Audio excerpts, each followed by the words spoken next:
एक जंगल में साध नामक मुनि रहते थे। उन्होंने तप करके बहुत सी विद्या हासिल की। एक दिन ध्यान लगाने के बाद जब उनकी आंखें खुली तो उनके हाथ में आसमान से एक गिलहरी आ गिरी। वह गिलहरी खून से लथपथ थी क्योंकि वो चील के पंजों से छूटकर मुनि के हाथ में आ गिरी थी।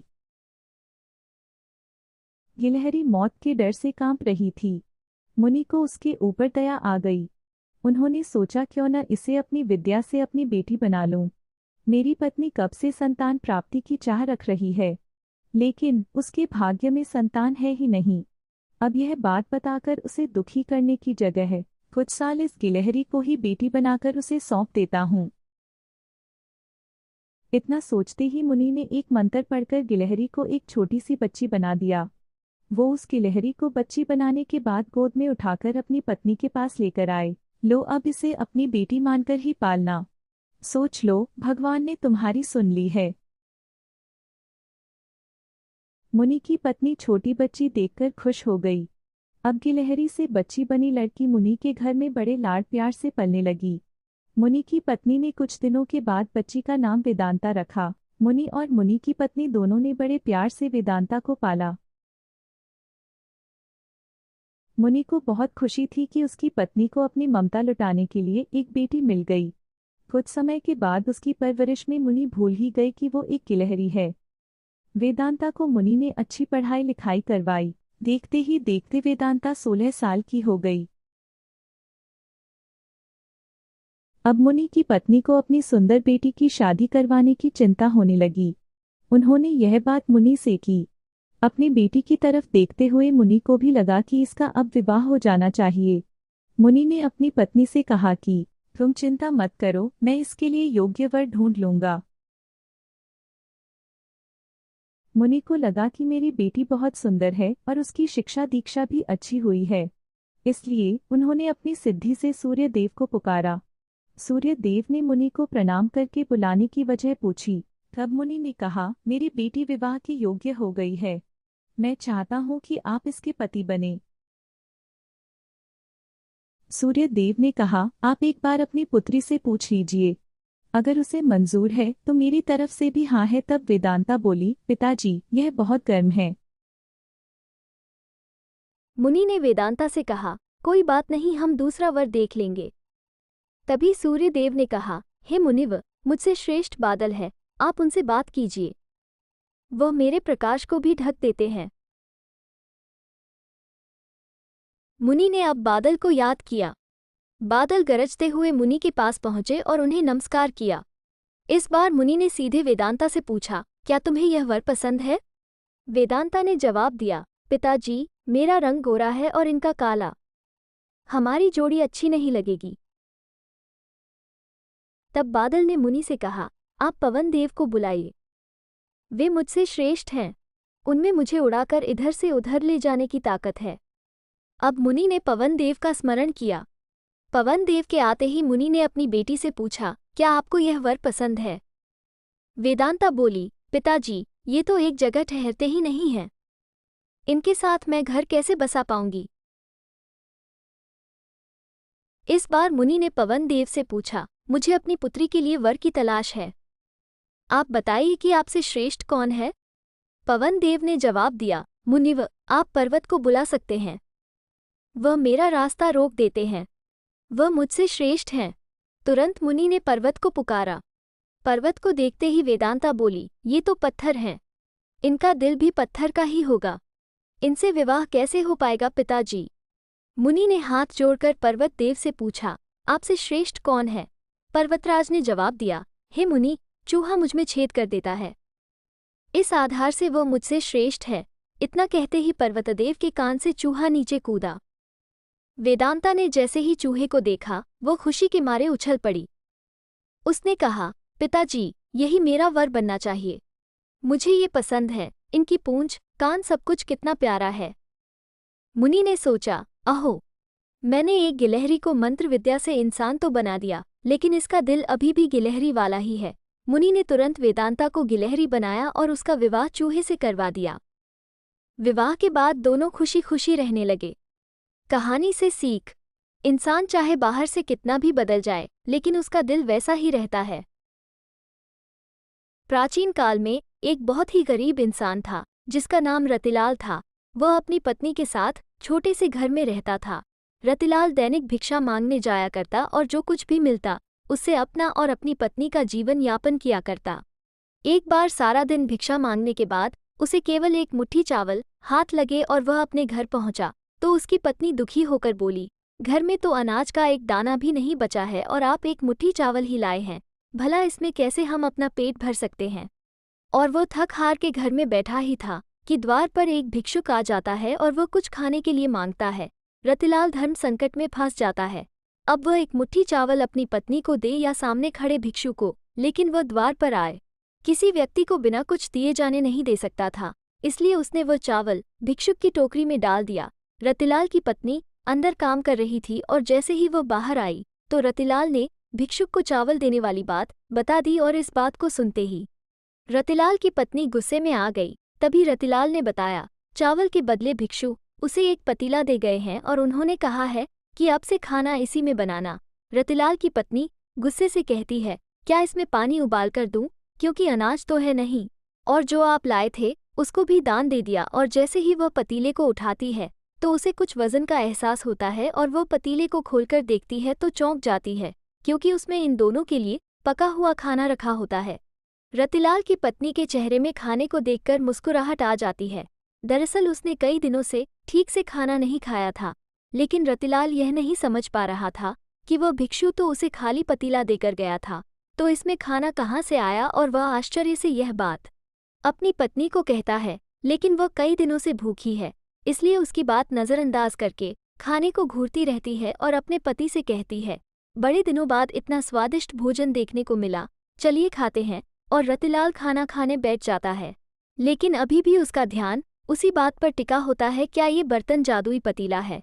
भोजन करने के बाद वह अपनी पत्नी से अपने दिमाग में चल रही उथल पुथल के चलते ये बात कहने से अपने आप को रोक नहीं पाया कि ज़रूर यह जादुई पतीला है जिससे इच्छानुसार भोजन प्राप्त किया जा सकता है।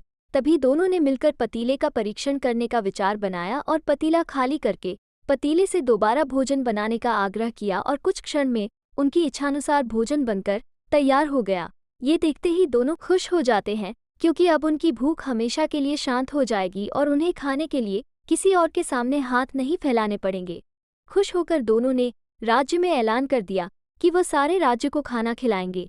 ये बात दूर दूर तक फैल गई कि कोई गरीब इंसान ऐसा धनवान बना है जो पूरे राज्य को भोजन पर आमंत्रित कर रहा है। और अगले ही दिन रतिलाल के घर के सामने हजारों की तादाद में लोगों का हुजूम उमड़ पड़ा, जिनमें से ज्यादातर लोग तो ये देखने आए थे कि भला ये गरीब इतने सारे लोगों को कैसे खाना खिला पाएगा। लेकिन देखते ही देखते एक से एक व्यंजन सबके सामने रख दिए गए और सभी को खुला आमंत्रण दे दिया गया, जितना खाना हो उतना खाइए और ज़रूरत पड़े तो घर भी ले जाइए।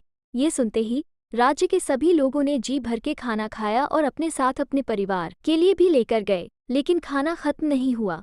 ये देखकर कुछ लोगों के मन में शंका उत्पन्न होने लगी है और उन्होंने राजा से जाकर शिकायत कर दी कि महाराज, ज़रूर उसने कहीं से चोरी की है, कि अन्यथा उसके पास इतना धन कहाँ से आएगा कि वो पूरे राज्य को भोजन करवा सकें। और राजा भी सच जानना चाहता था। राजा ने रतिलाल को अपने दरबार बुलवाया।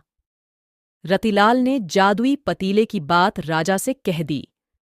राजा के मन में पतीले की बात सुनते ही लालच आ गया और उसने रतिलाल से वह पतीला प्राप्त कर लिया।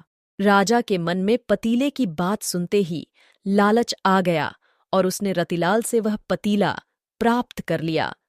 लेकिन राजा के हाथ में पतीला आते ही बेअसर हो गया। राजा को लगा कि जादुई पतीले की बात झूठ है और उसने रतिलाल को गिरफ्तार कर लिया और उस पर चोरी का आरोप लगाया गया। रतिलाल सबके सामने चिल्लाता रहा, मैंने चोरी नहीं की, लेकिन उसकी बात पर किसी को यकीन नहीं था। राजा ने आदेश दिया कि रतिलाल का पतीला नदी में विसर्जित कर दिया जाए और रतिलाल जब तक अपनी चोरी की गलती स्वीकार न कर ले तब तक कारागार में ही रखा जाए। और जैसे ही पतीले को पानी में विसर्जित किया जाता है, राजा के महल में चारों तरफ पानी बहने लगता है और देखते ही देखते राजा का महल पानी की बाढ़ से डूबने लगता है। राजा अचानक अपने महल की ऐसी स्थिति से घबरा जाता है। उसे समझ में नहीं आता कि यह कैसे हो रहा है। तभी वह अपने राज्य के ज्योतिष आचार्यों से चर्चा करता है और आचार्य उसे बताते हैं कि तुमने एक निर्दोष व्यक्ति को कारागार में डालकर अपराध किया है, इसलिए आपके महल की ये स्थिति हो गई है, और यदि आपने उसे कारागार से वापस नहीं निकाला तो इस राज्य का सर्वनाश हो जाएगा।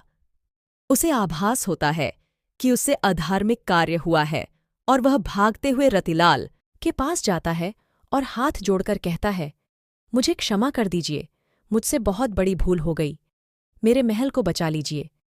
नादानी में मैंने आपका जादुई पतीला नदी में विसर्जित कर दिया है, लेकिन मैं वचन देता हूं कि जीवन में कभी भी आपको किसी चीज की कमी नहीं उन्हें दूंगा। और जैसे ही राजा ने रतिलाल को कारागार से बाहर निकाला, महल में जल का स्तर कम होने लगा। राजा ने रतिलाल को बहुत सी दौलत भेंट की और उसे अपने शाही रथ से उसके घर भिजवाया, और इस तरह एक जादुई कहानी का अंत हो गया। एक गांव में एक गरीब किसान रहता था। वह बहुत ही मेहनती और ईमानदार इंसान था। वह अपने खेत में बहुत मेहनत करता था, पर वहां पर 2-3 साल से बारिश नहीं हुई थी, जिस वजह से वहां की सारी जमीन सूख चुकी थी। किसान बहुत दुखी था क्योंकि वो अपने जमीन के ऊपर कोई फसल नहीं उगा पा रहा था। सर्दी का मौसम था। आज किसान पेड़ के नीचे आराम कर रहा था। तभी उसे वहां एक सांप नजर आया। वो सांप अपना फन फैलाए हुए बैठा हुआ था। किसान के मन में एक बात आई, ये सांप काफी सालों से यहाँ रहता है, इसे भी इस अकाल के समय में मेरी तरह खाना ढूंढने में परेशानी होगी। फिर गरीब किसान ने मन ही मन ये तय किया कि वो हर रोज सांप को एक कटोरी दूध पिलाएगा। अगले ही दिन किसान एक कटोरी में दूध ले आया और सांप के बिल के पास रखकर कहने लगा, हे नागराज, आपको मेरा प्रणाम। मैंने कभी ध्यान नहीं दिया कि आप भी यहीं रहते हैं। सूखे की वजह से मैं तो परेशान हूँ और मुझे लगता है आपको भी परेशानी हो रही होगी, इसलिए अब से मैं रोज आपको एक कटोरी दूध पिलाया करूंगा। ये बोलकर किसान ने वो कटोरी वहीं छोड़ दी और वहां से चला। अगले दिन सुबह जब वो कटोरी लेने वापस आया तो उसने देखा कि कटोरी में कुछ चमक रहा है। किसान ने कटोरी को उठाकर देखा तो उसके अंदर एक सोने का सिक्का था। फिर किसान हर रोज सांप को एक कटोरी दूध पिलाता और अगले दिन सुबह हर रोज उसे एक सोने का सिक्का मिलता।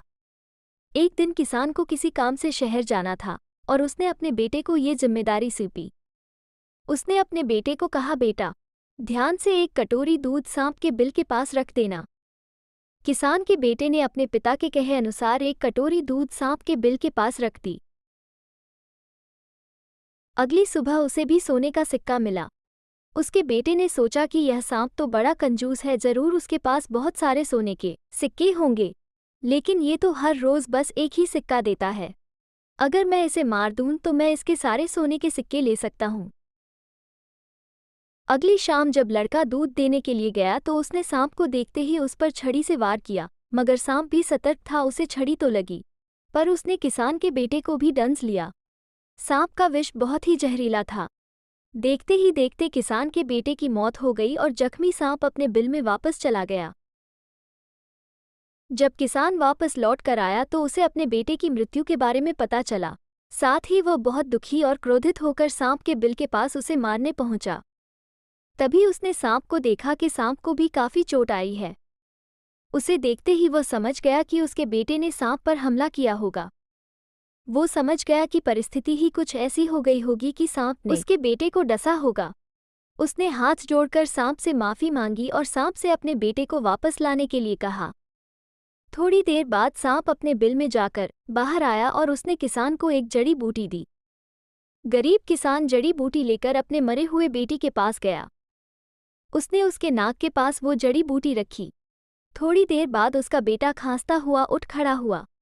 जिंदा होने के बाद किसान के बेटे को उसकी गलती का एहसास हुआ। वो अपने पिता के साथ सांप के बिल के पास गया और उससे हाथ जोड़कर माफी मांगी और बोला, हे नागराज, मुझे क्षमा कर दीजिए। अब मैं किसी भी पशु, पक्षी या जानवर पर हमला नहीं करूंगा। मुझे क्षमा दान दे। सांप ने भी खुश होकर अपना सिर हिलाया और वापस अपने बिल में चला गया। इस कहानी से हमें 2 सीख मिलती है। पहली ये कि लालच करना बुरी बात, और दूसरी सीख ये है कि हमें निर्दोष जीवों पे हमला नहीं करना चाहिए।